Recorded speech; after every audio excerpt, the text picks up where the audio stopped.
Alright guys, so today we're going to be going through the Cossack squat. Now with our Cossack squat, this is all about basically squatting down onto one leg, but we're working mainly our glutes and getting that to stretch through the adductor. So when we're setting up, we want to take that nice wide stance. Now of course you're only going to go as low as your body permits you. So this is going to be kind of mobility dependent. You're going to see here that my mobility in my adductors is a bit restricted.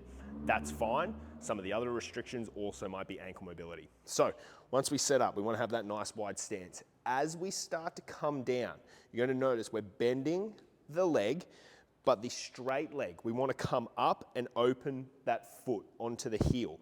The reason for that is it offers a little bit of relief on our adductor, helps us get that little bit deeper. So as we come down, we can also shoot those hands out in front. We're then able to get as low as we can. We push up, come back over onto the other side.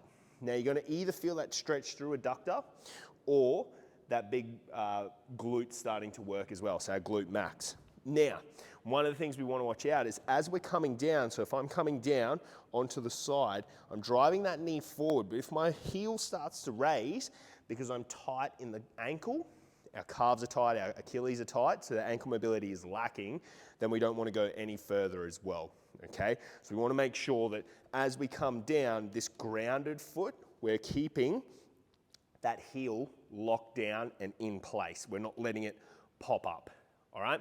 Now you're going to see some people that can pretty much get ass to grass. The idea is we want to work to getting our hamstring towards the calf. Sadly, my mobility doesn't permit me to get there at the moment, but that's what we're aiming for. Now, of course, if you then want to add weight, you can hold anything, a dumbbell, a kettlebell, a plate in that goblet position, and we'd simply just add load there as well. So that is our Cossack squat.